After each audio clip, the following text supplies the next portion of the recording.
มั่งหลายๆอย่างที่คนถามมาสงสัยการอ่านหนังสือธรรมะในขณะที่เฮาอ่านอยู่นั่นก็เรียกว่าการปฏิบัติธรรมอย่างหนึ่งแล้วก็เรียกว่าการทำสมาธิอย่างหนึ่งแล้วว่าเฮาตั้งใจสมาธิแปลว่าตั้งใจที่สิอ่านหนังสืออ่านไปบัดนี้ไปเกิดถึงหม้องใดหม้องหนึ่งที่มันเกิดความละเอียดลึกซึ้งมันสะเทือนเข้าสู่จิตใจของเจ้าของเองเกิดอาการสะอึกสะอื้นอยากให้ออกมานั่นเอิ้นว่าอาการปิติก็ได้เนี่ยเพราะว่าในขณะนั้นเฮาเพ่งอยู่ในตัวหนังสืออารมณ์ของเฮาทรงอารมณ์อยู่ในอารมณ์อันเป็นกุศลอ่านไปเกิดมันสะเทือนใจนะคำว่าสะเทือนใจนี่มันลึกซึ้งในธรรมนั่นเองมันลึกซึ้งในธรรมเกิดสะอึกสะอื้นอยากให้ออกมาอันนี้ก็เอิ้นว่าทรงอารมณ์มันเป็นกุศลอันนึงเป็นอาการปิติอันนึงนะเพราะว่ามันสงบแล้วจากความปรุงแต่งแสวงหานำความอยากได้อยากดีอยากมีอยากเป็นในขณะนั้นสงบเรียกว่าสงบ อันนี้แก่อาการอันนึงทีนี้ในการฟังธรรมบัดนี้ฟังธรรมก็คือกันนี่คือเพิ่นแสดงธรรมอยู่เดียวนี้แหละฟังไปเรื่อยก็ไปถือสะเทือนใจอีกอันนึงมันเห็นตรงตามความเป็นจริงที่เจ้าของเป็นนำนะในขณะนั้นเฮาก็บ่คิดในเรื่องโกรธเกลียดผู้นั้นผู้นี้อยากได้อยากดีอยากมีอยากเป็นนั่นแหละมันไปตรงปั้วเข้ามาปึ๊บอันนี้ก็เอิ้นว่าทรงอารมณ์มันเป็นกุศลคือกันอาการปิติเกิดได้คือกันมันมีความอยากให้ออกมานั่นเองสิ่งเหล่านี้เฮาบ่ได้อยากให้แต่ว่ามันเป็นของมันเองนี่ก็แม่นเบิ่งหนังธรรมะบัดนี้เบิ่งหนังเรื่องพระพุทธเจ้าจังซี่เบิ่งไปเฮาบ่ได้คิดอยากไปรักไผจะไปเฮ็ดผิดศีล5ละในตอนนั้นเฮาบ่เฮ็ดผิดศีล5ละกับเฮาบ่อยากได้อยากดีอยากมีอยากเป็นหยังเฮาตั้งใจนั่นเป็นสมาธิแล้วตั้งใจในสิเบิ่งหนังพระพุทธเจ้าจังซี่เบิ่งไปเกิดความปีติลึกซึ้งในธรรมนี่ก็เอิ้นอาการปิติอันนึงคือกันนี่ก็แม่นเบิ่งหนังอ่านหนังสือฟังธรรมที่นี่สวดมนต์เองแบบนี้เอาตั้งใจสวดมนต์นี่ก็เอิ้นว่าสมาธิอันนึงเพ่งอยู่ในบทสวดมนต์นั่นแหละมันตั้งใจเป็นอันนึงอันเดียวกันกับบทสวดมนต์สวดไปมีอาการลึกซึ้งเข้ามาจากน้ำหูน้ำตาไหลบางคนก็มีอาการขนหัวลุกขนคิ้งลุกหรือโยกจังซี่อันนี้ก็เอิ้นอาการปิติอันนึงบางคนก็ถามว่าถ้าหาวเด้ หาวมั่งง่วงซึมเหงามั่งอันมันบ่แม่นอาการปิติเด้อันนั้น มันเป็นอาการขี้คร้านนึง ถ้าต้องไปสลัดออกล้างหน้าดึงหูเงียนเบิ่งดวงดาวเตะแข้งเตะขาก็แล้วแต่สิเฮ็ดไปอันใดให้มันหายง่วงซะก่อนเพราะว่ามันสิมีอาการคล้ายกันกับพระโมคคัลลาเพิ่นทำสมาธิเพิ่นก็เกิดอาการง่วงพุทธเจ้าก็สอนวิธีเฮ็ดให้เซาง่วงอยู่5อย่างพุ่นละแต่ว่าในสรุปสุดท้ายแล้วถ้ายังไม่หายเด้เพิ่นบอกให้ไปนอน พุทธเจ้าบอกให้ไปนอนเด้อบาดสุดท้ายนั่นถ้าทำอย่างนั้นแล้วยังไม่หายอีกนะเงี้ยดวงดาวสะบัดข้อสะบัดแข้งสะบัดขาไม่หายอีกน้ำรูปหน้าดึงหูมั่งเดินจงกรมมั่งนำทำข้อใดข้อหนึ่งมาคิดพิจารณามั่งนะแต่ถ้ายังไม่ง่วงแล้วก็ต้องนอนเสียเถิดนอนภาวนาบางนี้ละมองกูมักนั่นบอก กูมักที่สุดละมองนี้ละเนาะนี่ ไปนี่ที่เวลาเฮามาภาวนาก็คือกันบัดนี้เฮาขณะที่เฮาจับลมหายใจอาการปิติเกิดขึ้นมากมายหลายอย่างเป็น10พุ่นละคำว่า10บ่แม่นเกิดขึ้นในคนผู้เดียวในเทื่อเดียวเด้มันเกิดแต่ละมื้อแต่ละอันแต่ละอย่างนี่ตอบมันสิมีคำถามลักษณะนี้อยู่ทุกมื้ออันนั้นเด้อันนี้เด้นะเวลานั่งสมาธินี่โยกมั่งนะมีอาการโยกมั่งหมุนมั่ง ขนขิ้งลูกขนหัวลูกหน้าหยาๆช้าๆคล้ายๆไตให้มันไตน้ำขอบดังขอบปากขอบหูมันนี่อาการวิธีทั้งเบิดนี่แหละอันมันนี่ก็ดีนี่ขณะนี้เฮากำลังอยู่ทรงฌานอีกอย่างหนึ่งก็คือว่าทรงฌานหรือทรงอารมณ์มันเป็นกุศลที่ให้ทุกคนเอาไปฝึกหัดปฏิบัติให้มันเป็นน่ะทั้งที่เฮาทำการทำงานอยู่กินข้าวอยู่เข้าห้องน้ำอยู่บ่ต้องมาบ่แม่นว่ามานั่งสมาธิแบบนี้แบบนั้นถ้าเฮาจับจุดอุณาโลมได้แล้วเป็นหยังจังบอกว่าจุดอุณาโลมเฮาสิเอาเป็นจุดเฉพาะที่มันเห็นได้ง่ายให้มันรักษาความรู้สึกที่มันนิ่มๆนวลๆอยู่ในระหว่างกลางหน้าผากหรือหัวก็แล้วแต่บางทีบางคนเฮ็ดจนชินแล้วมันสิค่อยๆล่ามขึ้นไปทั้งหัวเองอาการนิ่มๆนี่แหละนิ่มๆนวลๆล่ามไปก็มีอันนี้คือว่าทรงอารมณ์เป็นกุศลหรือทรงฌานก็ถูกบัดนี้มันสิมีอีกบางคนก็เคยเข้าไปเห็นภาพพระพุทธเจ้าแสงสว่างอิหยังก็แล้วแต่ทางใจบัดนี้ตาจำใจมันสินึกถึงภาพพระพร้อมอาการนิ่มๆนวลๆก็มีพร้อมอันนี้ก็ว่าทรงอารมณ์เป็นกุศลอีกอันนึงยังทรงฌานอยู่อันนี้ทรงฌานนั่นแหละจังว่าคนสิสงสัยกันมากคือถามมาหลายอย่างอ่านหนังสือธรรมะสวดมนต์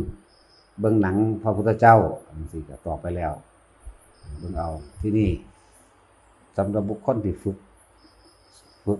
ในการนั่งอาการที่เกิดขึ้นหลายๆอย่างก็บอกไปแล้วที่นี่บัดนี้เฮาสิทรงฌานในการเดินไปเดินมาทำการทำงานอันนี้เลยจับจุดอุณาโลมและบางคนก็จับภาพพระได้พร้อมก็มีอาการปิติอันนึงก็ว่าเป็นผู้อยู่ในฌานนั่นแหละเป็นผู้มีจิตอยู่ในฌานเพ่งอยู่ในอารมณ์เดียวเลยฌานบ่มีความกังวลเรื่องอื่นๆ นี่ก็เป็นอาการทรงฌานอันนึงคือสิคลายความสงสัยไปหลายคนอยู่มั้งเพราะว่าอยู่ดักเกือบทุกมื้ออโลดเนาะนั่งสิเนาะ เป็นทรงฌานเป็นอาการปิติอันนึง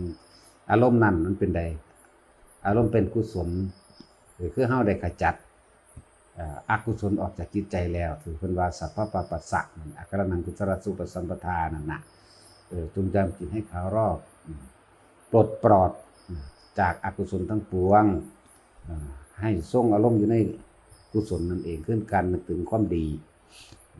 หลายอย่างคำว่าความดีมันหลายโพดมันเยอะแยะนึกถึงพระพุทธเจ้านึกถึงพระอริยพระสงฆ์ที่เฮาเคารพนับถือแปลนสิว่าทรงอารมณ์เป็นกุศลคือกันที่นี่ในความดีมันก็เป็นระดับอย่างหนึ่งแล้วก็เป็นอุปสรรคของอีกอย่างหนึ่งคือกันถ้าเฮามานั่งภาวนาเฮามานั่งภาวนาอาการปิติก็เป็นเครื่องยืนยันว่าเป็นผู้อยู่ในฌานนั่นแหละเป็นผู้ทรงฌานอยู่ทรงอารมณ์เป็นกุศลอยู่แต่อาการปิตินี่ก็สิเป็นอุปสรรคอย่างหนึ่งถ้าเฮาบ่ทันได้เข้าใจมันเป็นอุปสรรคในการสิเข้าฌานที่2ที่3ที่4ไปเรื่อยเป็นอุปสรรคอย่างหนึ่งสิว่าอุปกิเลส16อย่างก็ได้แสงสีแสงวาบวิบก็แล้วแต่หรืออาการปิติทั้ง5เบื้องต้นเห็นแสงมั่งเห็นนิมิตต่างๆมั่งบ่อาจสามารถที่สิทิ่มคำว่านิมิตต่างๆเห็นพระผู้เฮาเคารพนับถือมั่งที่ตายไปแล้วหรือเห็นพระพุทธเจ้าเห็นแสงสว่างเห็นทรงกรมประกายพึกจ้าอยู่ก็ตาม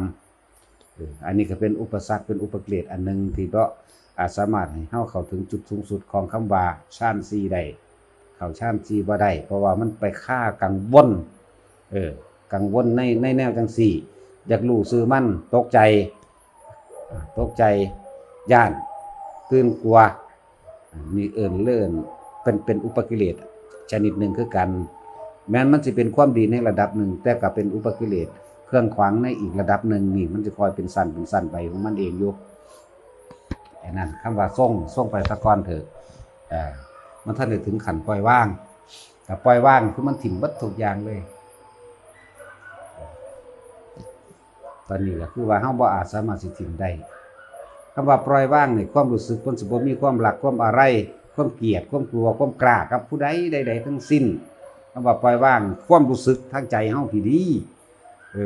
บ่แม่นการนึกเอาเด้ออกจากความรู้สึกนี่บ่มีความรู้สึกในความรักในความเกลียดกับบุคคลผู้ใดไม่มีความรู้สึกในความกล้าหรือความกลัวสิ่งใดเลยพุ่นเด้ออกจากความรู้สึกนี่สิบ่มีสิบ่หวั่นไหวคันข้ามกับสิ่งใดสิ่งหนึ่งเลยแม้นบุคคลที่รักก็ลืมแล้วจักบ่ล่ะพวกนี้บ่แม่นธรรมดาเด้ลืมฮอดบุคคลที่รักแต่ว่าหูจักอยู่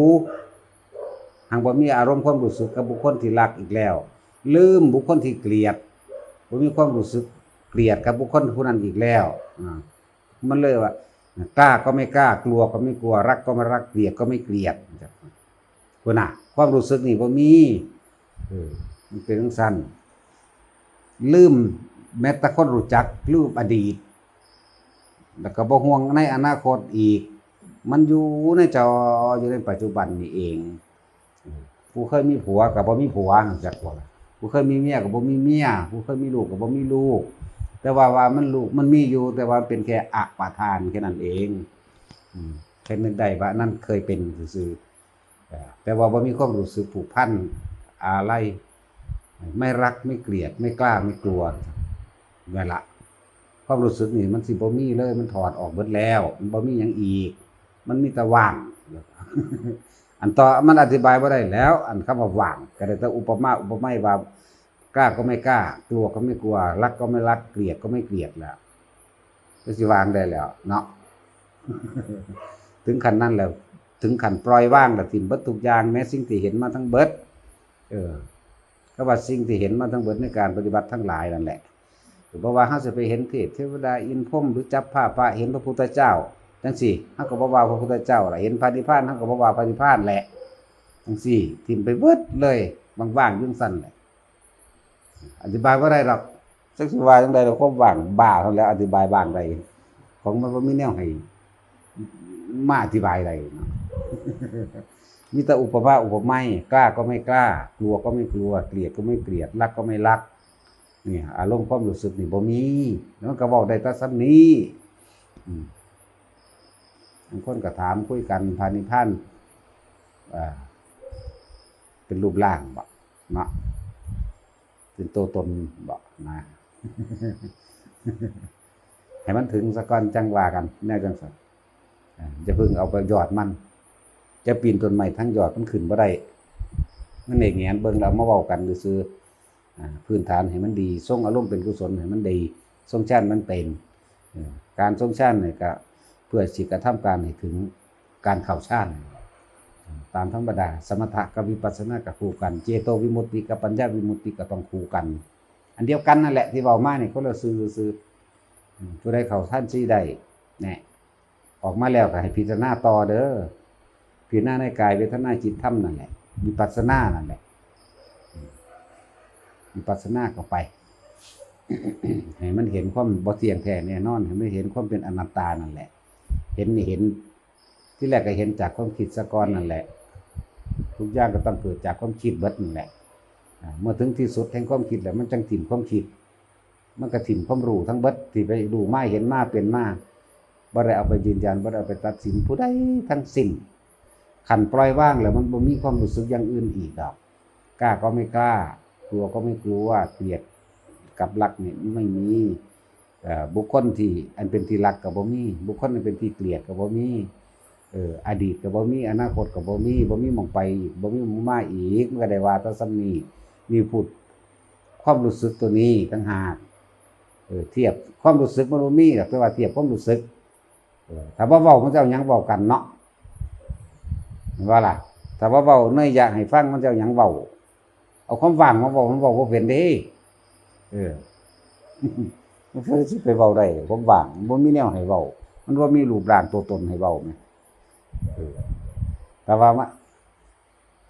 ว่างจากการคิดเอาว่ามันว่างหรือยังเว้าได้อยู่เด้แต่ว่าตัวนั้นมันเว้ามันว่างบ่ได้มันเว้าบ่ได้นี่แหละจังซั่น ผู้จับภาพนิมิตได้ก็จับไปทรงอารมณ์อันนี้ให้มันได้ไปเรื่อยๆซะก่อนก็เลยว่าเพิ่น พิ่นเน้นย้ำคือหยังเด้ในโอวาทปาติโมกข์นั่นน่ะเพิ่นเน้นย้ำให้เฮานั่นน่ะทรงอารมณ์มันเป็นกุศลนั่นแหละเพิ่นบอกวิธีทรงต่างหลายอะไรอย่างมีการชั้นที่1มั่งที่2มั่งที่3มั่งที่4มั่งเนี่ยเพิ่นก็บอกไปตามลำดับอยู่เบิ่งคำแปลเอาในโอวาทปาติโมกข์นั่นน่ะเบิ่งคำแปลเอาในหั่นคำแปลให้แล้วมีแล้วในหนังสือสวดมนต์ทำวัดเฮานี่แหละทุกอย่างมีคำแปลแล้วว่าโอ้นี่เพิ่นว่านี่เวลาใดเฮาปลอดจากการงานหรือมีในการงานก็แล้วแต่เถอะพวกเธอจงมีวิตกวิจารปิติสุขเอกคตาเห็นบ่ล่ะที่เพิ่นบอกเอิ้นว่านึกถึงวิตกนึกถึงสติเฮาแล้วแหละนึกถึงหยังพระพุทธเจ้าบอกวิจารสืบต่อเนื่องปิติเกิดทรงอยู่จังซี่สืบต่อเนื่องปิติเกิดบางคนก็จับภาพพระได้เลยจังซี่ก็จับภาพพระนึกถึงคือรักษาภาพพระไว้รักษาความรู้สึกที่มันปลื้มปิติไว้นะหรือจุดอุณโลมที่เฮาเอามาเน้นกันไว้นี่แหละเพื่อสิเกิดความเข้าใจง่ายๆมันมีอยู่ในหนังสือสวดมนต์เฮานี่แหละไปฝึกเอาเข้าใจแล้วบ่อีบูดถ้ามันถึงขั้นทิ่มแล้วมันทิ่มเบิดเด้บ่มีพ่อบ่มีแม่เด้บ่มีลูกบ่มีผัวเด้มันคือว่ามันปล่อยสุดแล้วอันนั้นแต่ว่าถ้าว่าเห็นก็สักแต่ว่าเห็นรู้ก็สักแต่ว่ารู้อันพวกที่ว่านั่นน่ะเฮามันบ่ทันได้ถึงขั้นนั้นเฮาก็ต้องทรงอารมณ์เป็นกุศลไว้ซะก่อนแต่ถึงขั้นนั้นแล้วมันบ่แค่ไผดอกหน้ามันมีเหตุผลอีหยังดอกแต่ถึงขั้นนั้นแล้วคำว่าปล่อยว่างแท้ๆมันบ่ได้มีเหตุผลสิไปอธิบายกับไผมันบ่มีแนวเข้าใจได้ในจังซั่นพูดถึงตัวนั้นตอนนี้เฮามันทันได้ถึงขั้นนั้นทั้งบ่รู้บังหันอีหลีโหตายแห้งแล้วปานนี้ตายแล้วลักษณะนั้นเทียบให้ฟัง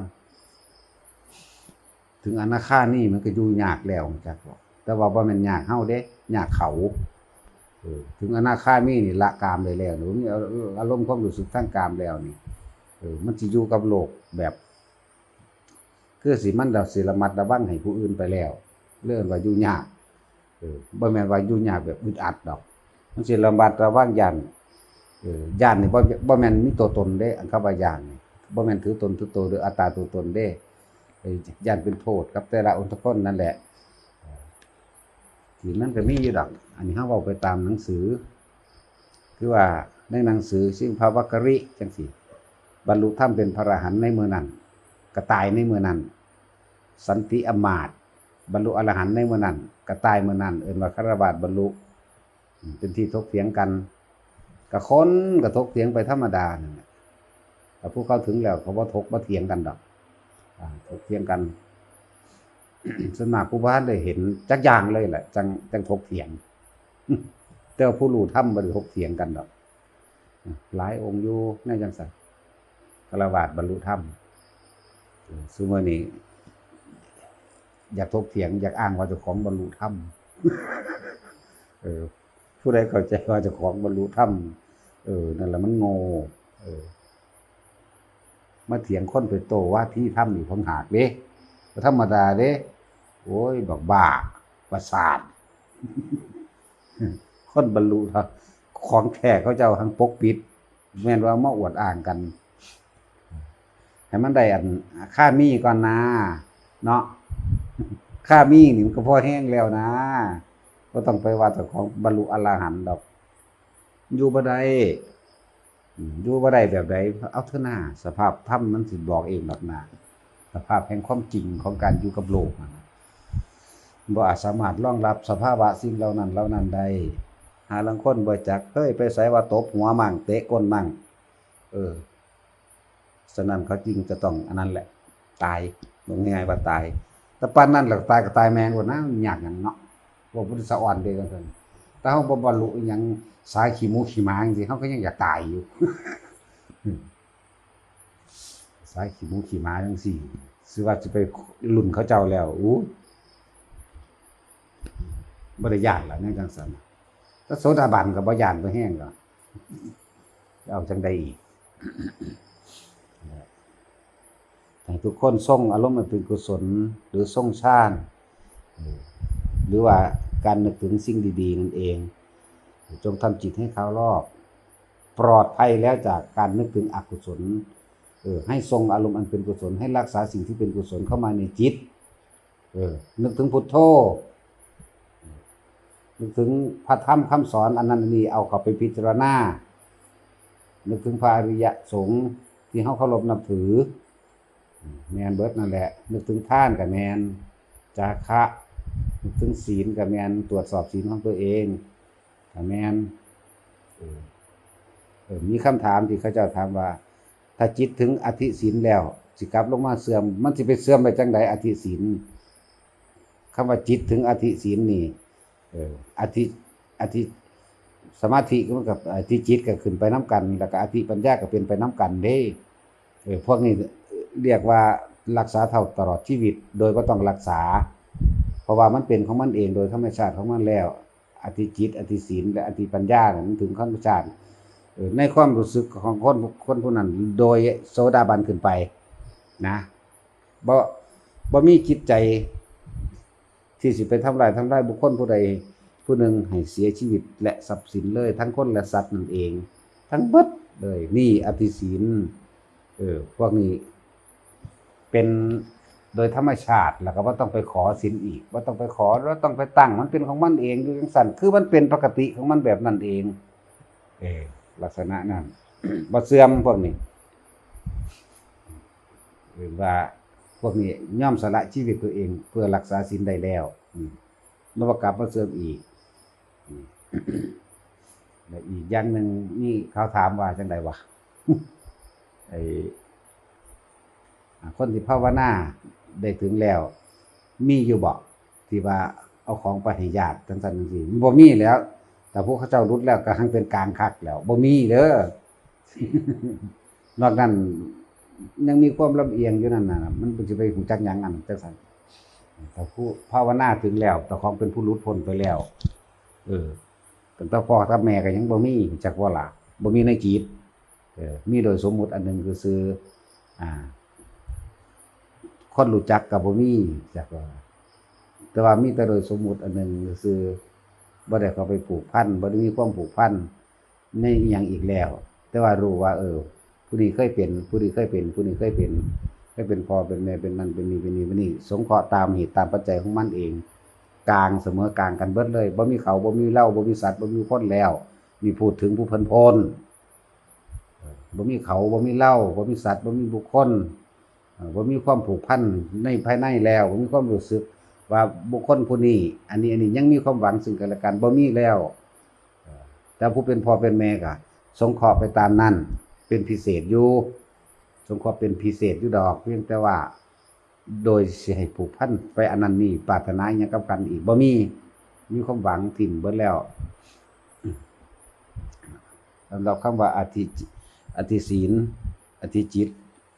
อธิปัญญานั่นน่ะมันบ่กลับมาเสื่อมอีกดอกแล้วเฮาสิรู้ได้จังไดเนาะว่าเจ้าของเป็นผู้มีอธิศีลและอธิจิตและอธิปัญญาเนี่ยเฮาสิมีความรู้สึกในตัวเองว่าเอาตักโสดาบันขึ้นไปโสดาบันยังมีความโกรธความโกรธอยู่แต่ว่าบ่สาปแช่งต่อไปเป็นอริยะแล้วบ่สาปแช่งบ่หวังให้ผู้ใดผู้หนึ่งเสียชีวิตและทรัพย์สินโดยในจิตในใจก็บ่มีแล้วศูนย์อยู่โมโหปึ้งขึ้นมาก็เศร้าดอกศูนย์อยู่ที่นี่อยากรู้ว่าจังซี่ก็คือนี่แหละเอาตัวนี้แหละมาเทียบถ้าว่าเจ้าของสิเป็นอธิศีลจริงบ่นั่นตัวนี้มาเทียบมีความสาปแช่งบุคคลผู้ใดผู้หนึ่งเลยบอกทั้งคนละสัตว์นั่นแหละโกรธมีอยู่กระทบกระทั่งกันโกรธมีแต่ว่าไม่เกลียด เกลียดแต่มันสิสาปแช่งกันเด้บ่ไปเผามึงแหละกระดูกดำกูก็บ่เผามึงแหละนี่โกรธมีเป็นธรรมดากามมีเป็นธรรมดา ไม่กล่าวตู่ไม่ใส่ร้ายไม่พูดโพ้อเจ้อไม่พูดส่อเสียดไม่มีปฏิฆะคือบ่อาฆาตตนเองบ่อาฆาตไม่สาปแช่งคำว่าอธิศีลนั่นน่ะเป็นอะไรแบบนี้ถ้าตัวเองยังสาปแช่งโกรธนะโกรธแต่ว่าไม่เกลียด เดียดนี่มันสิสาบแช่งเด้มันสิฝังไว้ในจิตในใจได้พวกนี้โกรธอยู่โมโหอยู่เป็นธรรมดาบ่กล่าวตูบ่กล่าวใส่ร้ายบ่ส่อเสียดบ่เพ้อเจ้อบ่ฟุ้งซ่านโดยคำเว้าต่างๆคำว่าบ่ส่อเสียดก็คือไม่กล่าวตูไม่ใส่ร้ายบุคคลผู้ใดผู้หนึ่งนั่นแหละให้เสียชีวิตหรือทรัพย์สินแม้กระทั่งชื่อเสียงซะด้วยซ้ำไปนี่มีเบิ่งเจ้าของแบบนี้ก็สิเบิ่งว่าเจ้าของเป็นอธิศีลบ่คนที่อยู่ในฆราวาสเป็นโสดาบันขึ้นไปก็เป็นชั้นเลิศแล้วเป็นฆราวาสชั้นเลิศแล้วถ้าสิเบิ่งความรู้สึกก็เบิ่งตัวนี้ต่างหากล่ะเวลาโมโหมานี่สาบแช่งเขาบอกอีห่าเอ้ยตายโหงจังแม่เนี่ยบ่แม่นแบบนั้นศูนย์เพิ่มขึ้นมาอยู่ศูนย์อยู่แล้วมันสิมีแต่การแยกว่าอันผู้นี้บ่สมควรคบเนาะเนี่ยเป็นคนพาลเนาะนี่คือมันสิแยกแยะในความผิดถูกชอบชั่วดีอยู่แต่ว่าจะสาบแช่งให้มึงตกนรกมกใหม่นั่นบ่สาบเด้อันใดสังเกตเจ้าของเอาตัวนี้จักว่าอธิศีลเป็นจังไดทั้งคนและสัตว์หมากัดจังซี่ก็ว่าศูนย์บ่แม่นอันศูนย์อยู่โมโหอยู่แต่ว่าบ่สาบหมาจักว่าล่ะ แต่ระวังเจ้าของเอาเพียงสัตว์นั่นแปลว่ามันลืมแหละเขาถามเลยพ่อละหลายแล้วเมื่อ